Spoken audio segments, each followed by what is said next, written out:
How are you doing this morning? Can you hear me, Laurel? No, I don't know if she has our sound. Can you give me a thumbs up if you can hear our audio? I don't think she can hear us.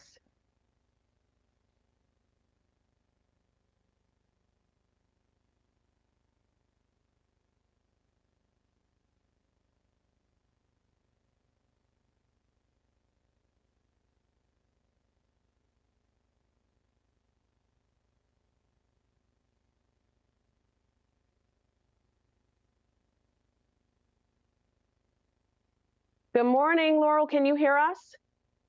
Good morning. I can. Okay, we can hear you now, but we don't have your audio. I'm going to see if our crews behind the scenes can work on getting your audio up. Copy.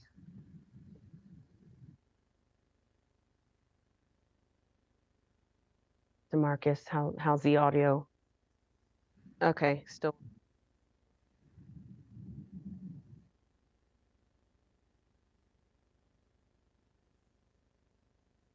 Sure. 1, 2, 3, 4, 5, 6, 7, 8, 9, 10.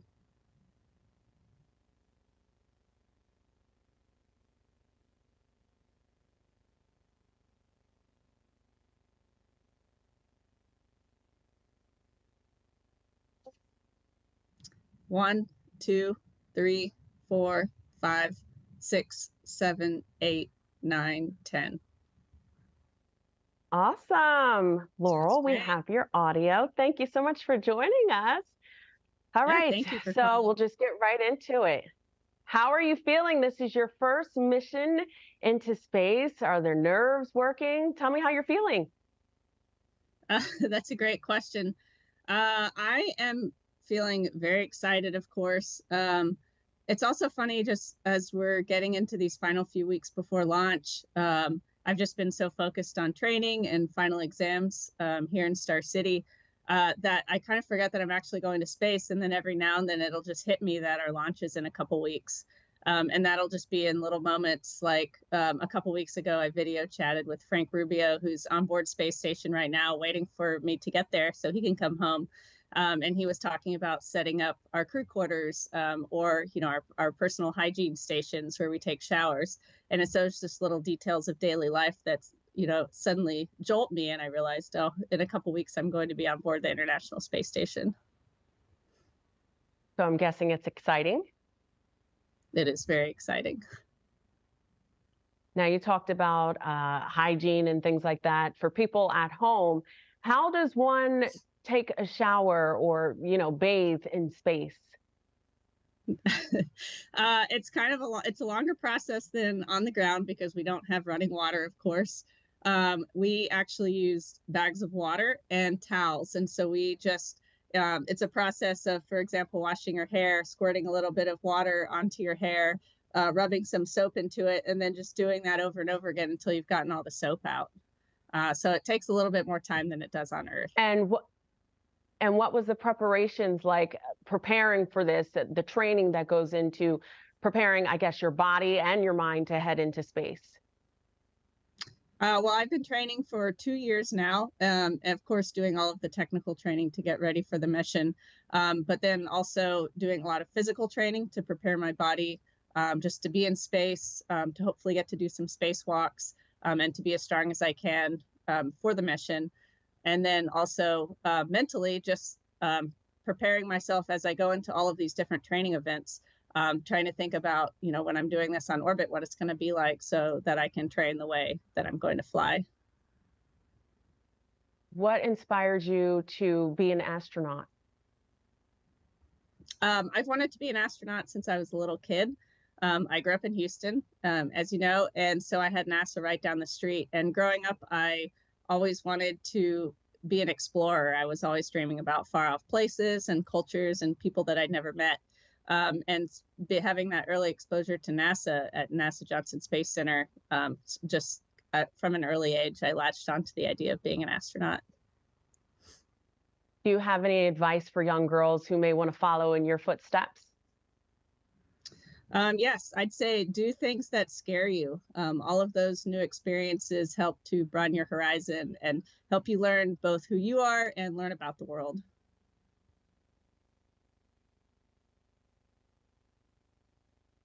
And before you leave us, we need a shout out for Houston, of course. Anything you want to tell your hometowners?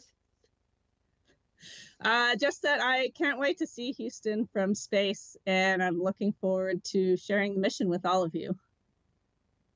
We really appreciate you joining us. Thank you so much for taking the time to speak with us, Loral. Thank you.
Hey, how are you doing? This is Bill Harwood, CBS News at the Kennedy Space Center.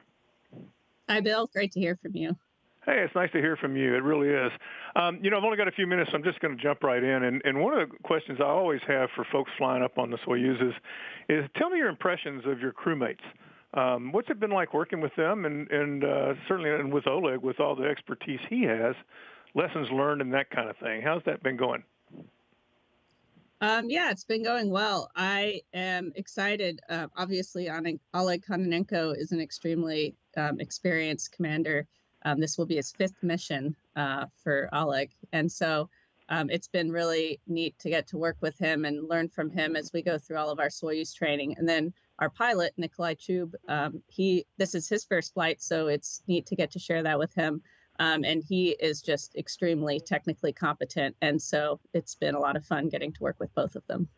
Has Oleg passed along any good advice for you, just as a benefit of his experience?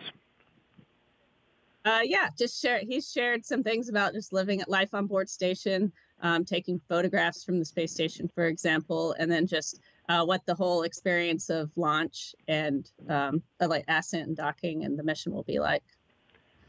I've always thought that people from other countries that become medical doctors in a different language is an incredible challenge, but it strikes me that learning Russian and the ability to fly in a Soyuz spacecraft has got to rival that. How is the language thing going with you?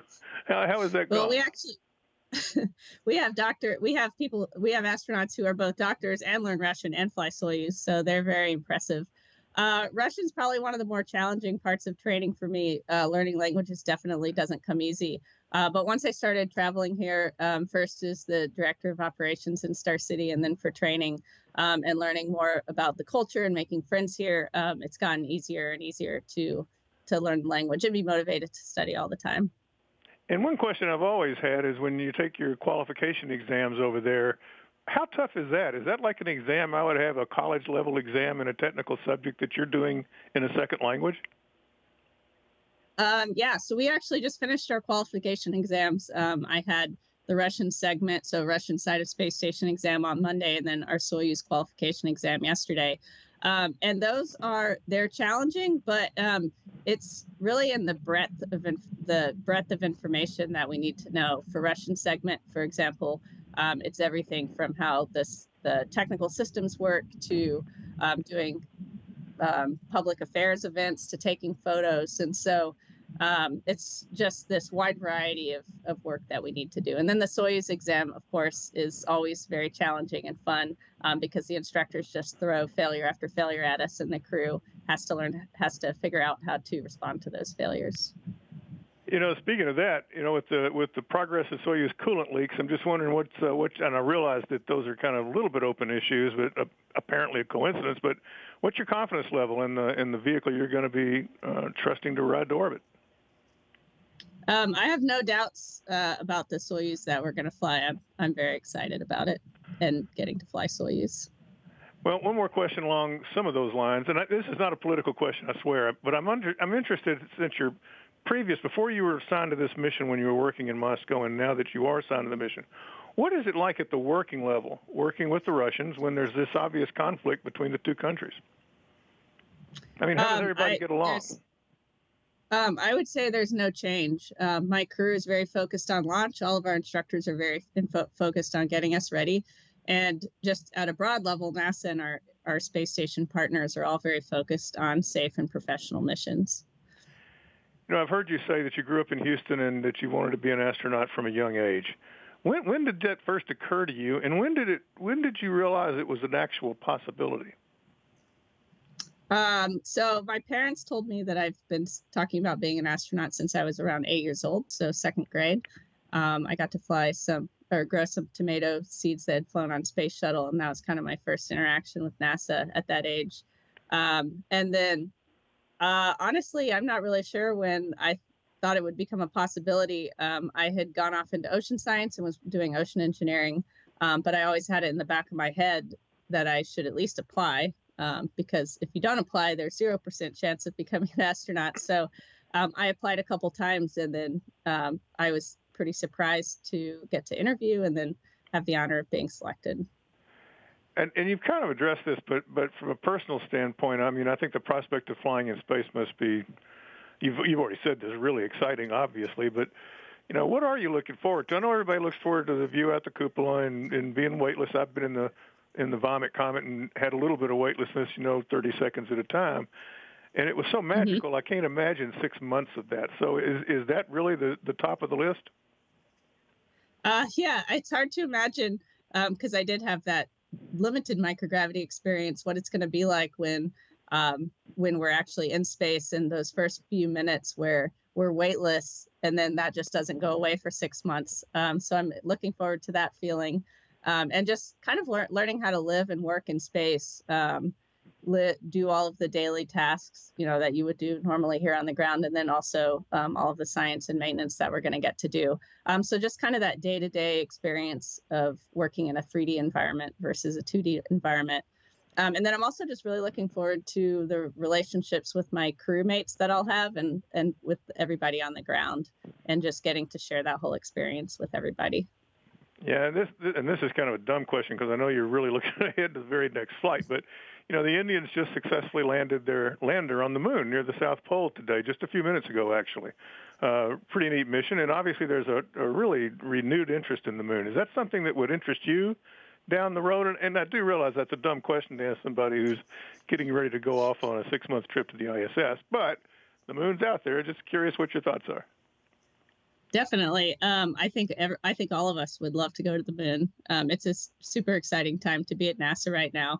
And I can't wait to do this mission and then also come back and support Artemis 2 and the future Artemis missions in some capacity.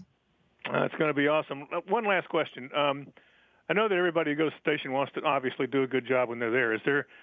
Do you have any concerns at all about your 6-month stay? And I don't mean concerns about safety or something like that. I just mean in terms of getting the job done that you're assigned to. What do you think the biggest challenges will be?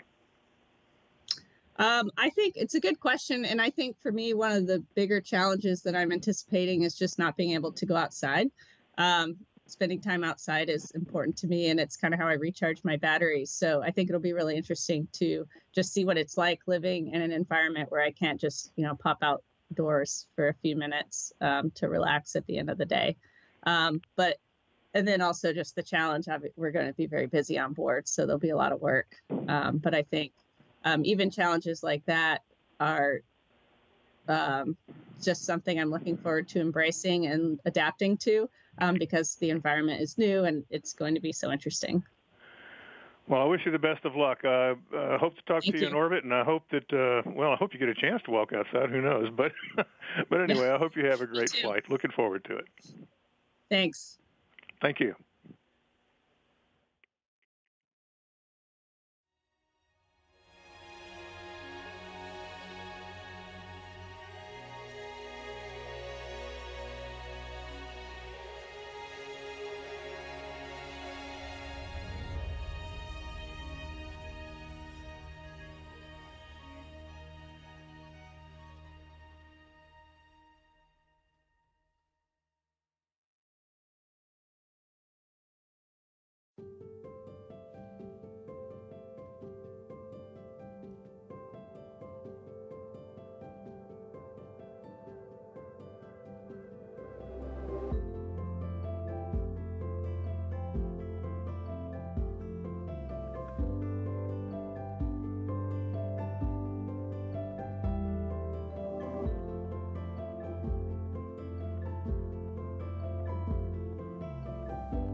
Hello, Loral. It's Elizabeth Howell from Space.com. How are you doing today in Russia?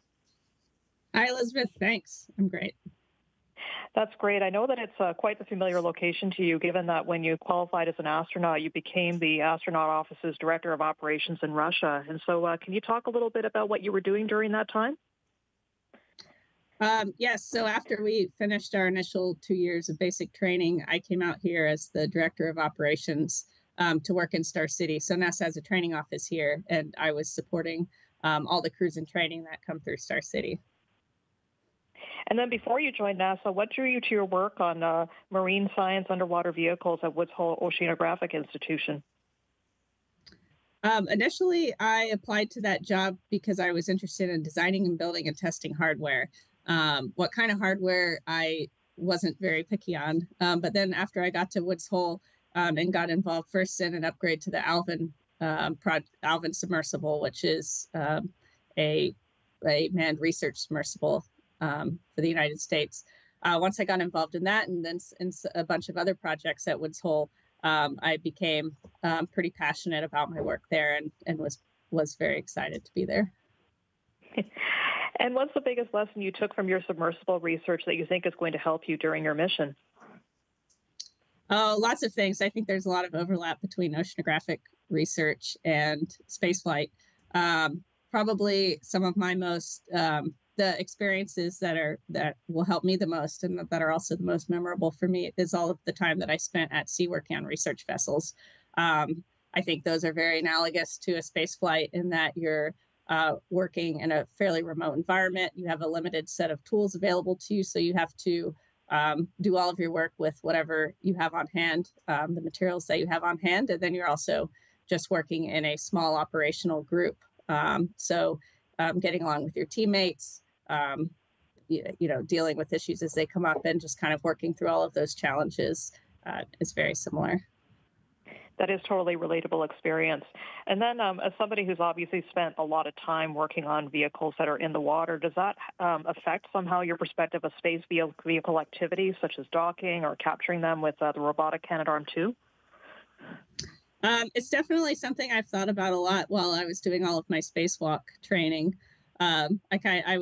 I kind of joked about it, but I worked on remotely operated vehicles. So those are vehicles that are tethered to the ships. And similarly, as astronauts, when we're doing spacewalks, we're tethered to space station. And so tether management was important, both in my work at Woods Hole and then also as an astronaut. So it seems like all that time working in the water sort of helped with working on the spacewalk training, didn't it? Yes. Wonderful. Do you have any special ocean or sort of watery locations that you'll be watching for when you're on the space station? Yeah, I'm excited. Well, I'm excited to see all of Earth's oceans from space, particularly some of the more remote places that I didn't get to travel myself.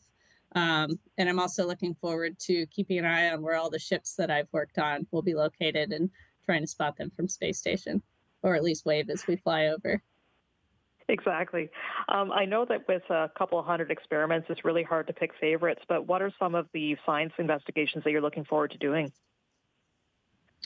There's a bunch. At any time, we have about 250 experiments going on space station, both inside and outside. Obviously, as astronauts, we only work on a portion of those. One of the experiments that I'm excited to be a part of is the CIPHER experiment, which is actually an experiment on me.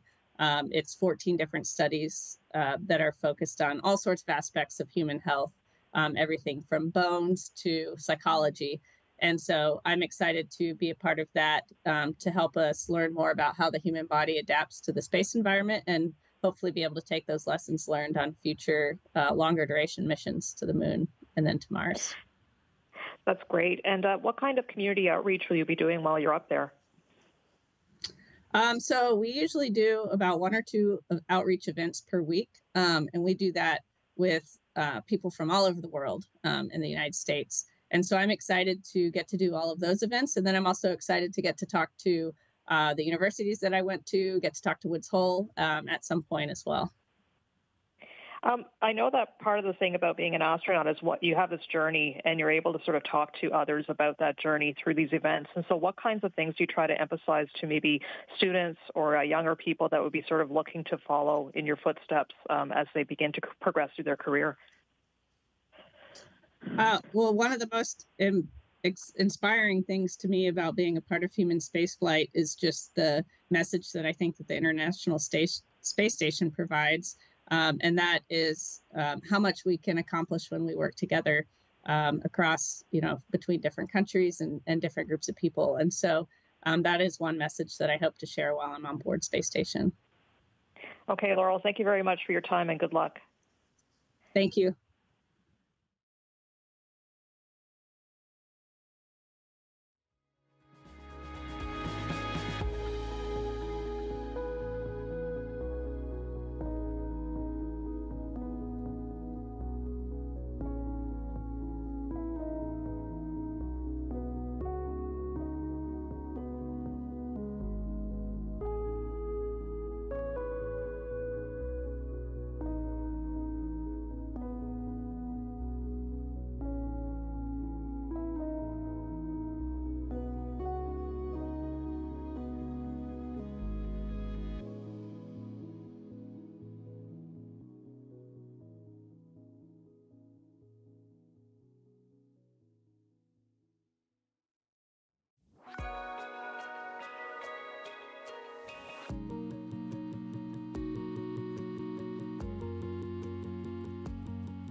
you're up. Good morning, Loral. How are you? Morning. I'm great, thanks. I'm Jay Blackman. I'm the producer at NBC News, and I'm very, very excited for you. Thank you. I'm also very excited. Well, that's actually my first question. It's your first time in space. Tell me what you're feeling right now. I'm feeling a lot of excitement. I've been focused really hard for the last couple months and weeks just on finishing training, both first in Houston and then now in Russia. We just finished our final exams yesterday, actually. So I've just been very focused on preparing for the mission. And now I get to, kind of shift my focus a little bit to going down to Baikonur next week and then launching in a couple weeks. And so just through that, it's kind of been this surreal experience where I'm so focused just kind of on the day-to-day tasks that I sort of forget that this actually all ends in launch and a space flight. But every now and then I'll remember that, and those moments will hit me, and it's pretty amazing feeling. And you will be, looking down on an Earth that isn't exactly the most peaceful at the moment. What and I'm sorry I'm asking you this question, but because you've been asked it, I'm sure 20 times this morning. What's it like to work with the Russians at the moment, with U.S. relations not being as great as they could be? I know that space is apolitical. I'm assuming that you're going to hope to keep it that way. Yes, I would say both in all of my experiences here on the ground and also on board the space station, our relationships are the same as they've always been. We are just focused on the mission, focused on launch, and NASA and our partners are focused on safe and professional operation of space station and in all of our human spaceflight operations. Is it a topic that you ignore with your Russian counterparts? Yeah, we're just, focused on getting ready for launch at this point. It's been very busy with all of our technical training. So it's an exciting and it's a great time to be in your business at the moment with everything that's going on with the moon and with Mars and things like that. You could potentially be on an Artemis mission. How would you feel if you were chosen for that? And what do you think of this exploration? It is a busy time at NASA. It is. It's a super exciting time to be a NASA astronaut and to get to work at NASA. There's so many different things going on. We have space station, we have Artemis, and we have all of these new commercial ventures related to space station. And so there's all these different things to work on right now. And I would be absolutely thrilled to be a part of Artemis. I'd be thrilled to continue to be involved with the space station program. There's just a million different things I'd like to do after this. Is there anything that you're bringing to space that is particularly meaningful to you or to your family? Yeah, I'm bringing a bunch of things. A couple of the personal items that I've chosen to bring are a couple of journals, just blank page journals, and some drawing pencils, because I know we're going to be really busy and the days are just going to fly by. And so I want to be sure to record all of the little moments that I don't want to forget, either by writing about them or sketching. I like to draw and do art. And so I want to capture all of those moments because I think one of the main reasons that we're there and that we have the International Space Station is to share that human journey. So I want to make sure that I don't forget all those moments. And, STEM is a huge career field for young people. What's your message to people, to young men and women, or young boys and girls, I guess I should say, about space? I think there is, in the space program, room for everybody. We have astronauts, of course, and we have engineers and scientists, but we also are supported by so many people. We have doctors, we have lawyers, we have publicists. So if you're interested and passionate about space and exploration, then there's a place at NASA for you.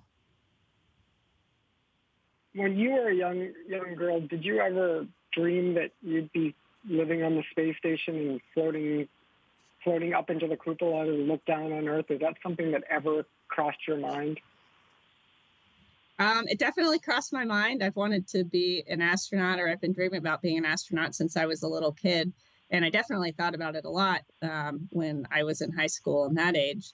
But I, dreamed about it, but I don't think it feels surreal that I'm actually doing it. I don't think I ever thought it would actually be reality. And if you get chosen for Artemis and you get chosen to walk on the moon, what would that mean to you? That would be, of course, very meaningful. It would be amazing. I think the most sort of emotional moment for me would be to be standing on the moon and looking back at Earth and just seeing our planet in its entirety in the blackness of space. I think that would be a pretty powerful moment. And what is it that you're most looking for? Obviously, there'll be a lot of work on the station. Your days are not your own and heavily scheduled. But what is it that you're most looking forward to up there? I am looking forward to work-wise, just kind of getting to work on the variety of science that we get to do, and then getting to fix things. I really enjoy that. I'm also excited. We have 2 spacewalks scheduled this fall and October, and so I'm hoping to get to do a spacewalk on one of those, and also just the kind of day-to-day living and working in microgravity with my crewmates. Talk about some of the science that you hope to do. We have a wide variety of science going on. One of our spacewalks is actually called microorganisms, and we will be going out the door to spacewalk around on space station and swab different vents outside of space station to see if there's any microorganisms from inside surviving in the space environment. So I think that will be really neat and interesting. There's a lot of medical research going on. I'm part of a very big study called CIPHER, which is this compilation of 14 different medical research studies studying the effects of the space environment on the human body, and then also a lot of life science experiments that I'm interested in working on. That's all I got, and I think I'm running out of time. Loral, have a great, safe trip, and we're looking forward to maybe talking to you on orbit. Thanks. That would be great. Thanks for the questions. And take care.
Hey, Loral, good morning. This is Sherry Williams from your old school district, Fort Bend ISD, and I'm here with a student, Juhi Gadboli, who's a junior at your old high school, Clements. Good morning, Sherry and Juhi. I'm super excited to talk to you guys. Well, not as excited as we are. And the current principal of Clements is also here in the room, so we're all very proud, as you might imagine. I know it can be a long road to become an astronaut. So how long was that road for you, and what was your reaction the day you found out you made it? That road was long for me. I've been dreaming about being an astronaut since I was a little kid. So it's definitely something I've thought about for a long time, and something I thought about a lot in high school while I was trying to figure out what to do with my life.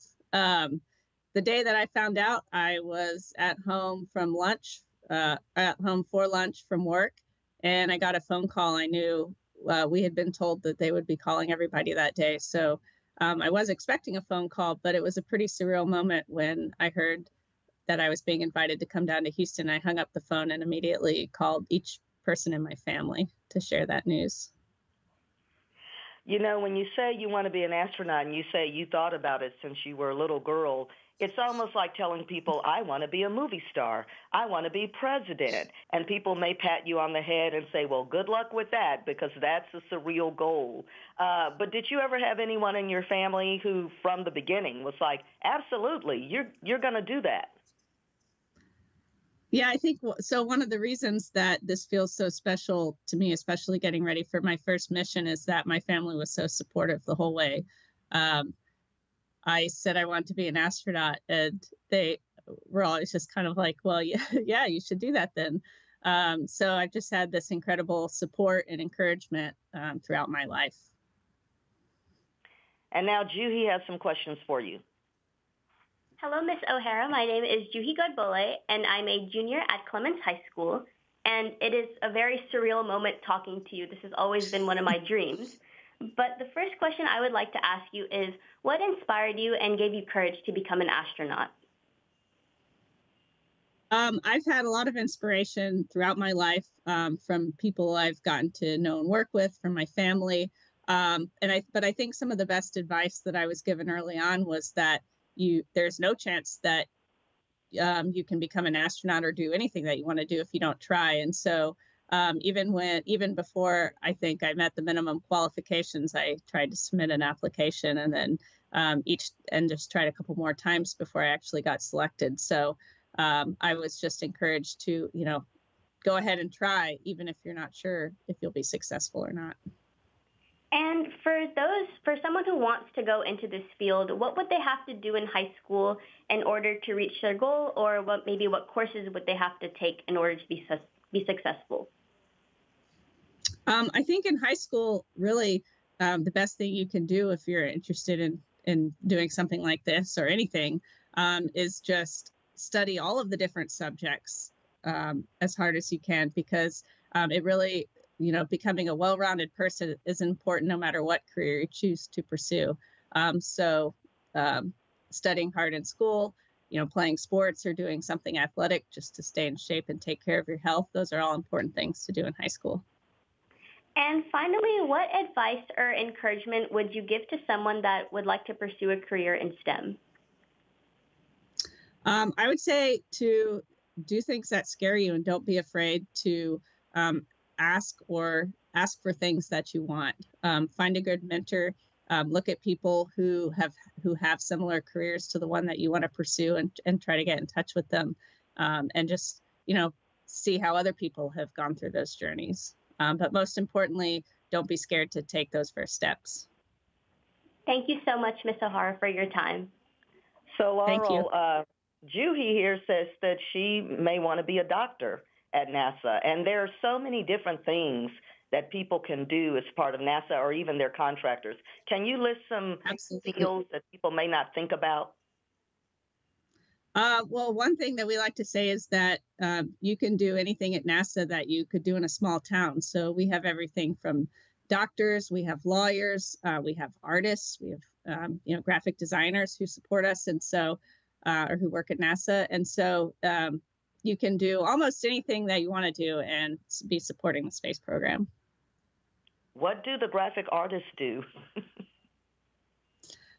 So all of the materials that you see coming out of NASA, from posters to videos, they put those together. They design the patches that we use and that you see for all of the missions, and things like that. Did you go to any Fort Bend ISD schools besides Clements? No, only Clements and First Well, Colony Middle School. First Colony Middle School. Well, you picked some good ones. So can you speak to how specifically Fort Bend ISD equipped you for what you're doing now? Yes, I feel very fortunate to have gotten to go to Clements, First Colony and Clements. They're both excellent schools, and I feel like they prepared me really well. So I understand and appreciate the impact of that opportunity that it had. It was very good, a good foundation to launch my education from. Do you have any specific memories or teachers from Clements that you recall who had impact? Our theme this year is Know Your Impact and Choose to Care. Is there someone who embodied that for you when you were a student here? Yeah, I had a lot of great teachers. One of the things that took up a lot of my time in high school was art. And so my teachers, Mrs. Doyle and Miss Waterman, were very influential characters in my life. And then I also did cross country and track, and my coaches there were also very special. Did you know that Clements is celebrating its 40th anniversary this month? In fact, there's going to be a party August 31st. I know you're in Star City, Russia, so I guess you can't make it, but do you have No, but I did hear about it. Congratulations. That's great. Do you have a message for them? Just keep being excellent is what I would say. It was an awesome opportunity to get to go to school in Fort Bend.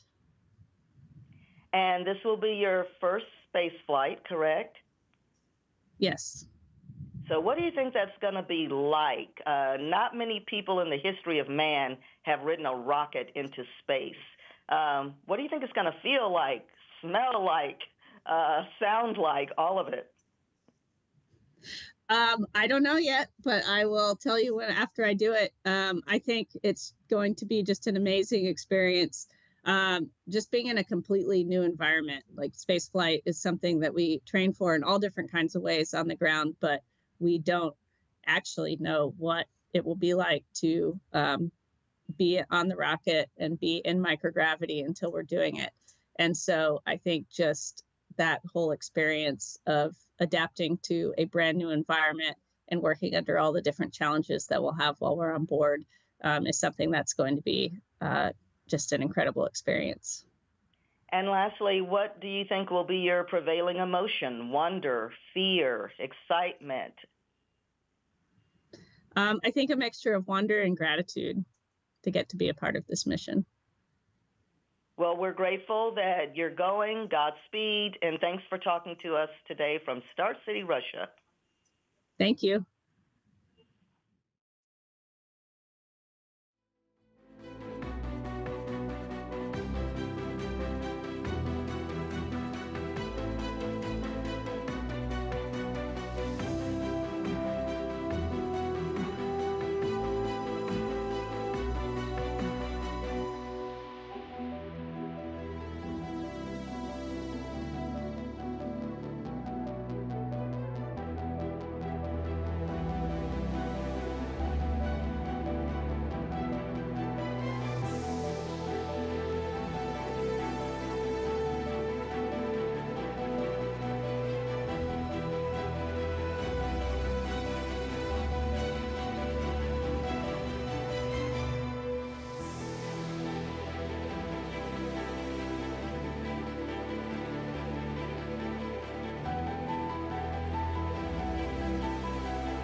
Hi, good morning. Well, not good morning for you, but thank you so much for taking time to talk to me. Good morning for you. Well, congrats on the upcoming mission. I'm curious, you're the second Houston area astronaut, so I want to start off with, how do you feel about representing Houston in this way that obviously not only you train here, but you lived here? It's very special to get to train and work in my hometown, and I'm excited to fly and get to see Houston from space and represent Houston in space, along with Shannon Walker, our other Houston astronaut. Yeah. And are you planning to bring any Houston-specific mementos up with you? I don't think I have any Houston-specific stuff packed right now. What do you have packed? I have a few things. A few of my personal items are journals that I'm taking, blank journals to record just details of the mission that I don't want to forget, so that I can come back and share them. And then also some art supplies, because I really enjoy doing art. Oh, what kind of art? Like painting, colored pencils? What are you thinking you'll be able to do? I really like painting, but I am not bringing any paints to space station. I'm just bringing drawing pencils and paper. Yeah, I imagine paints would be much more difficult. It'd be a little bit trickier. Well, how long have you been in Russia? And tell me a little bit about what your training has been like so far. So I've been here on this trip for 3 weeks, but for the last 2 years, I've been traveling back and forth between the United States and Russia, and then also our partners in Germany and Japan. So I've been training since June of 2021, and that's been everything from space station systems to spacewalk training to Soyuz systems here in Russia. Okay. And so this is going to be your first trip into space. What are you most looking forward to? I'm looking forward to first just getting to space and seeing Earth for the first time from that viewpoint. You hear, everybody who's been up to space talk about it, kind of about how it can be this life-changing moment. And so I'm excited to get there and see it for myself and experience that for myself. And then I'm also really excited to see Space Station in person because we do all this training both at the Neutral Buoyancy Lab in the pool doing spacewalk training where we're looking at the outside of Space Station, and then also in some of our mocked up facilities where we do training for the tasks that we'll be doing inside the space station, and just seeing this incredible engineering marvel that we've created, this laboratory in space in person for the first time, I think is going to be also amazing. Yeah. And, as a newer astronaut, this will be your first mission, but you'll be part of, kind of NASA's next step forward to commercial space stations, to the Artemis program. And so I'm curious how you think this first trip to space station will prepare you for those, and what are you looking forward to next? Yep. So this mission will definitely, for all of us first-time flyers, it'll help us get our space legs and learn how to live and work in the space environment. And then after this mission, once I get back, I'm looking forward to, mission-wise, I have no idea I'll be happy to do anything, but I'm looking forward to getting back and rejoining the office and supporting all of the different missions that we have going on, supporting Artemis 2, supporting continued space station operations, and just getting involved in a couple different things that I haven't been able to do yet. Yeah, but is there like a mission you're most excited about, or is there a part of NASA moving forward that you're most excited about, whether it be, the potential to go to the moon or to see commercial space stations, this next iteration of this engineering marvel you just described? Is there something that's most exciting for you?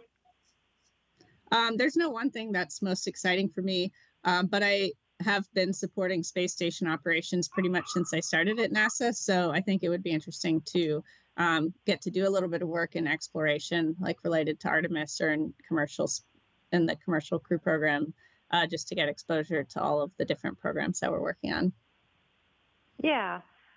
And so, I was looking at your bio again this morning, and I saw that a lot of your experience for NASA was on submersibles. And obviously it was very different than, the submersible accident that just made recent headlines. So I was curious if it made you think a little bit about, the implications of that accident and going forward with space travel.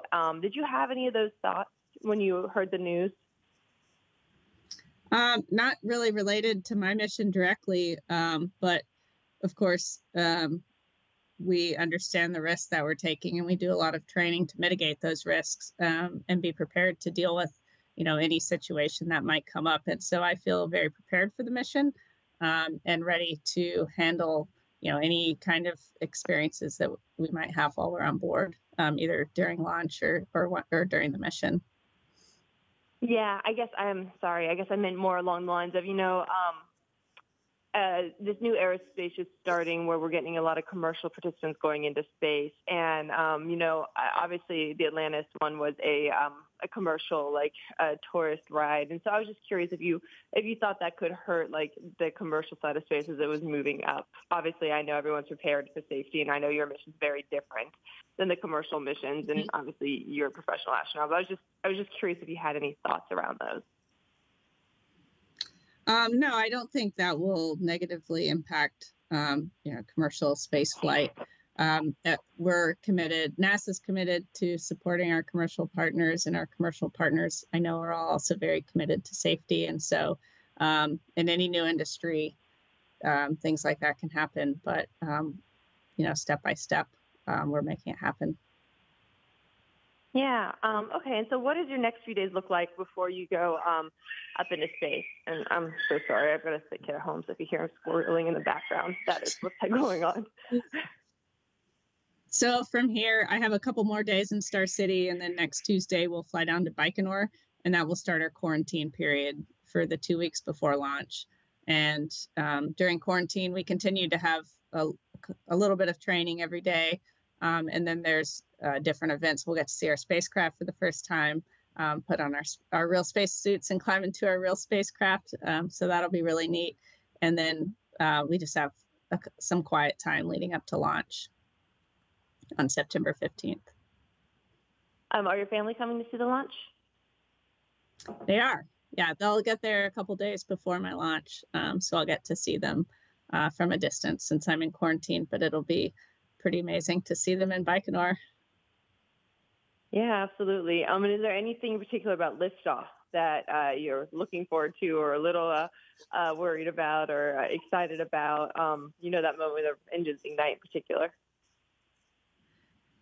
Yes. So I've been told that it happens a lot slower than you'd expect. So you hear the engines ignite, but then you just you feel like you're sitting there and just hanging there for a moment. And also since I got to watch Frank Rubio's launch this time last year, I know you see the rocket off in the distance and you see all the smoke and fire, but for a couple seconds, it doesn't look like it's going to go anywhere. And then suddenly it just takes off and it's flying.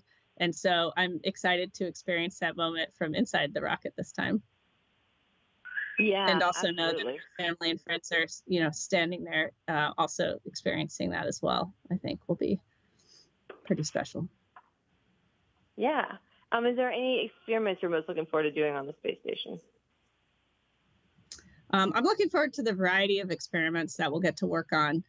There's no one experiment that I'm, most excited to work on because I think they're all interesting.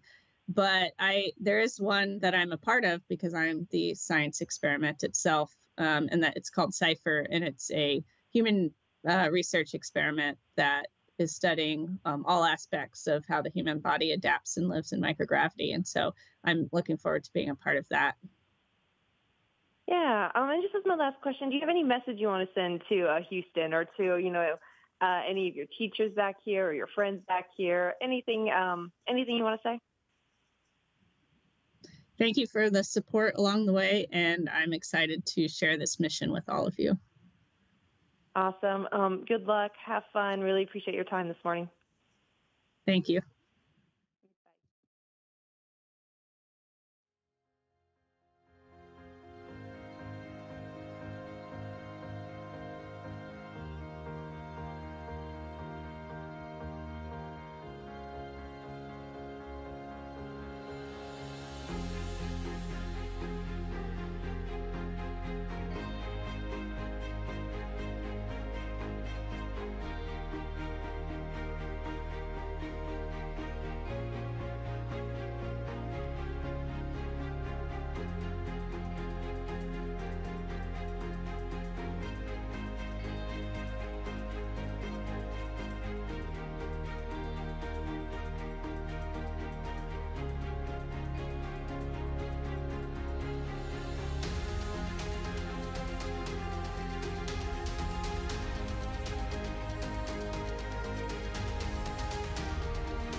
Thanks. Hello, this is Marcy Frumker with the International Women's Air and Space Museum. Nice to talk to you, Loral. Wonder if you can explain the significance to you that on your expedition, you and Jasmine will be the first ISS increment in all the years to have an all-female U.S. crew. Good morning, Marcy. That's a great question, and I can say that I can't wait to fly with Jasmine. She's one of my classmates. We both started at NASA at the same time, so it will be special not just because we'll be the only 2 U.S. astronauts, 2 women, but also because she's a really good friend of mine. Nice. And when did you decide you wanted to become an astronaut, go to space, and what was the influence of growing up in Houston, home of Mission Control? Well, I've wanted to be an astronaut since I was a little kid, since I was around 8 years old. And NASA, having NASA Johnson Space Center down the road is definitely the source of that. I always wanted to be an explorer and go to far off places in the world, meet people I've never met. But having NASA right there really focused me on human spaceflight at an early age. We had different opportunities to go to and visit the Space Center, and then also just have the experience of seeing the space shuttle fly and seeing all of those missions play out as I got older in high school. And speaking of your experience in your work with underwater vehicles, how do you think that's helped prepare you for your space station mission? That's definitely helped prepare me. Some of my most favorite moments in my life have been at sea on research vessels. And some of the things that I take away from those experiences is just learning how to work in small operational groups. So learning how to be a part of a team in a remote environment when you're far from home. The conditions are challenging. You might not be getting enough sleep, for example. And then also just having a very limited set of tools at your disposal. So learning how to solve problems with your creativity and the tools that you have on board are all skills that I will definitely take forward into the space mission. And given the situation with the Soyuz problems in the past and your normal regimentation of training, how did the delay in your Soyuz flight of 6 months impact your training schedule? So for me, I was pretty much ready to go in January when my mission got delayed, but I was able to put those 6 months to good use. For me, just in continuing to do training, and then I got to get involved in a few other things at NASA in the same time. For example, supporting some of the training for our newest class of astronauts, the Flies, as an instructor astronaut. So and it just gave me a little bit more time to do things like study photography, continue working out. And so, yeah, it was a very productive time for me. Excellent. And at the International Women's Air and Space Museum, we try to encourage girls to be interested in STEM education. So I was wondering, did you have a particular mentor as a girl that helped encourage your interest in the STEM fields? Yeah, there were a couple people for sure. One was my 7th grade science teacher, Mrs. Brown. She took a lot of time to help me do projects on my own in addition to the schoolwork that we had. And I definitely remember that. And then I also very much remember in high school getting to come to NASA and watch some of the space shuttle mission debriefs. And one of those was Eileen Collins's mission when she was the first female commander. And so, getting opportunities to see women in positions like that was definitely inspiring. And since this year we're celebrating 40 years since Sally Ride's first flight, can you reflect on the past feats of the early women astronauts and their influence upon you? Yeah, it's been amazing it's amazing for me to become a part of that legacy and have so many inspiring women to follow and learn from as we move forward. From Sally Ride all the way to my classmates now, who are all incredible and inspiring women that I feel very fortunate to get to be a part of. And can you describe the most difficult and the most fulfilling aspects of training for this mission? That's a good question. I think as far as the most difficult aspects of training for the mission is just the breadth of subjects that we study and need to know about, and just kind of jamming all of that information in your brain for future use. And that's everything from the technical systems on space station to photography to even medical skills, because on space station, we can't just go to the doctor. We are the doctors. And so that's challenging, but also one of my favorite parts about training. And then the most fulfilling part, gosh, there's so many things. But one of the things that I've taken out of training that's kind of the most valuable and personal to me is just the opportunity to live and train with all of our partner countries on space station. I think before, when I started at NASA, I gained a good appreciation of just how many people all over the world it takes to run the International Space Station. But it wasn't until I started training that I really, felt how many people all over the world touch this mission. And it's everything from, what kind of clothes are we going to wear to what kind of science we're going to do, and how taking care of us if something happens on board. And so it's just this amazing team of people all over the world, and having an appreciation for that is really what I've taken out of training. Thanks, Loral. And one last question, since this is your first mission in space, is there something that you're most looking forward to on this flight? Yes, I'm looking forward to everything, but I'm first looking forward to getting up into space and looking back on the Earth and seeing it from that perspective. I'm also looking forward to learning how to live and work in microgravity, just all the little parts of your day that become more challenging in a 3D environment. And then also all of the time that I'll get to share with my crewmates on board and also with the ground teams. Well, awesome. Nice talking to you. Thank you for your time and best of luck on your mission. Thank you. Thank you.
Okay.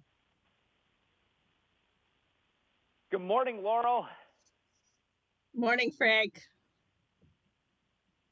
Loral, can you hear me? It's Frank. I can. Can you hear me? I'm good. How are you? I can hear you. There's like a 5-second delay, I think, but I don't know. I mean, you're in Russia, so that's probably acceptable. Yeah, it's kind of like practice for space station.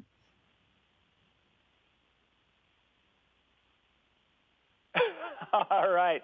That's cool. Hey, we're going to, I gave you a couple of those questions. I'll ask you about Nick Hague, since we've talked to him before, and yeah, we'll go from there. Talk to you soon. We're going to be live.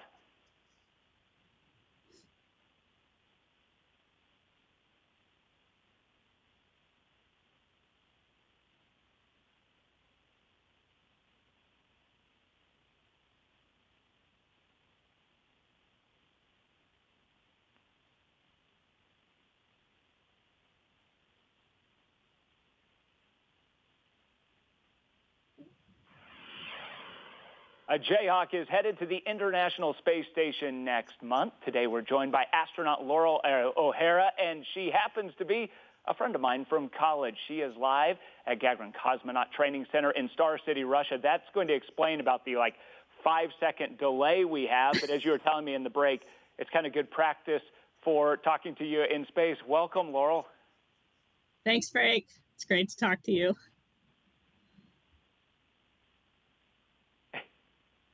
Loral, we met each other in college. We were on the KU crew rowing team, but one of my fond memories was flying in a plane with you and trying to experience zero gravity over Clinton Lake by putting it into a stall. Now you get to go experience real zero gravity for 6 months at the International Space Station. Tell me about this journey from as a kid wanting to become an astronaut to actually seeing this come through. Yeah, well, it's funny because thinking about those floaties, we got a couple seconds of microgravity when we were flying like that.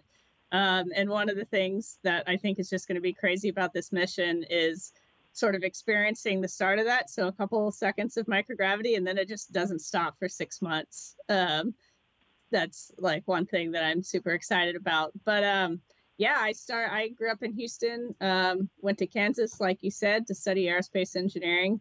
And I came up to Kansas because I really liked the department. It was small and I wanted to study aerospace engineering, and it was kind of exactly what I was looking for. Just an amazing department. And so that was really where I jump-started this whole journey.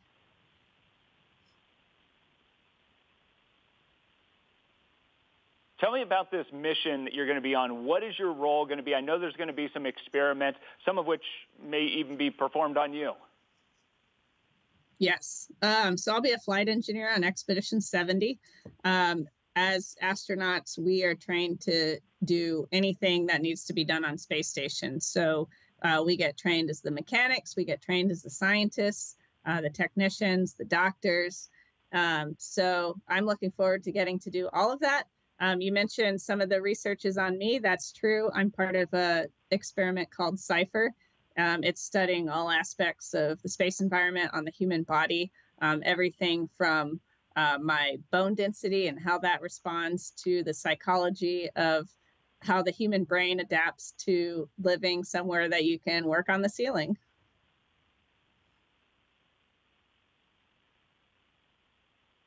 And you're going to be flying there on the Russian Soyuz rocket. Kansan Nick Hague has had experience on that. Have you talked to him about his experiences? Yeah, he was actually, we get to have a few meetings with astronauts who have also flown on Soyuz before us, and he was one of my mentors in those meetings. So he shared all of his experiences flying on Soyuz and then also working aboard the International Space Station.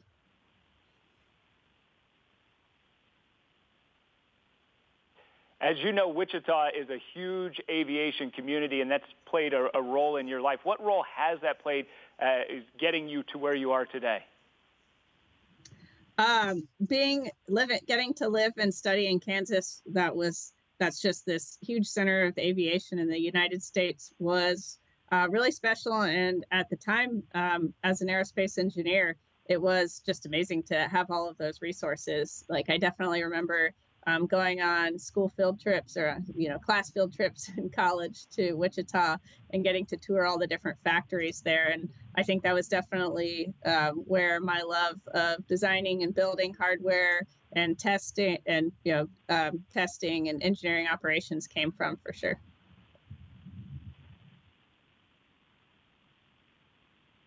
By my count, you're going to be the 4th Jayhawk in space. What advice do you have for people who maybe want to take a similar trajectory?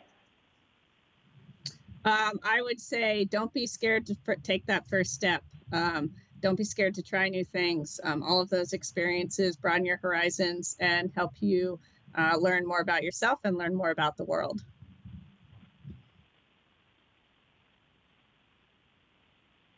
Loral, best of luck, Godspeed, and Rock Chalk Jayhawk. Thanks, Frank. Rock Chalk.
Hey, Loral. Stacy Clarity with Purdue's College of Engineering. All of us in West Lafayette are really excited for you to get to explore. Hi, Stacy. Thanks. Yeah. I'm sure you've been bombarded with texts and emails since the mission was announced. What kind of support have you felt from the Purdue engineering community? I've definitely received a lot of support from Purdue, just texts and emails from friends that I had while working there, and then also just the broader community in general. Obviously, a lot of astronauts from Purdue and just a lot of enthusiasm and support in general for the space program. Many Purdue engineers talk about how their experience here prepares them for their careers, and not just technical aspects of engineering, but in how they learn to think, that problem-solving kind of element. How has that shown up for you in preparing for this mission, and maybe how do you envision it helping once you're aboard the ISS? I definitely had a great experience at Purdue doing research and learned a lot from my advisor, Bill Anderson, just as far as like how to approach a problem, how to figure out what the right questions to ask are, and kind of how to do that work methodically through whatever it is, whatever problem it is you're trying to solve. And so I definitely think that's going to come in handy on board the space station as I'm moving through my day, working on different research projects and solving problems on board. So you mentioned Bill. Obviously, you work with him at Zucrow, and a little bit curious, does being an aerospace engineer who focused on propulsion give you any unique insights into the launch? Like when you're sitting there thinking, waiting for ignition, are you thinking fuel and valves and fluids? Yeah, definitely. So after Purdue, I went into ocean science for a while. So it had been a couple of years that I had thought about the details, the nitty-gritty details of rocket propulsion systems. So it's been a lot of fun studying Soyuz here in Russia and getting to dig back into some of that. We've talked quite a bit about your time here at Purdue and Zucrow, and has there been a moment yet, or maybe there will be in your quiet time during quarantine in a couple of weeks, when you've reflected on the places you've been, the opportunities you've had, the people you've met, who have helped you to get to this point in this, next really significant step in your career, maybe just kind of allowing the weight of what is going to happen to settle over you and how you got here? Definitely. There have been moments like that so far. They kind of creep into the quiet spaces in between what's been a pretty crazy, really last year of my life. But I'm looking forward to having some more quiet time in Baikonur to reflect on that. But I am very grateful. I have had a lot of opportunities to live and work all over the country and now all over the world. And so I'm excited to get to see and honor all of those places from space. And I'm just feel very fortunate to have gotten to know all those places the way that I do. You're one of those ridiculously talented and well-rounded people. I know there, the engineer in you and the adventurer in you is really excited about this. But what about the artist in you? I mean, how much time do you anticipate getting? I know you said you're taking some journals. How much time do you anticipate getting to be able to sketch what you're seeing? I don't know how much time I'll have. I think we're going to be pretty busy. But we do get downtime, and I am looking forward to spending that time.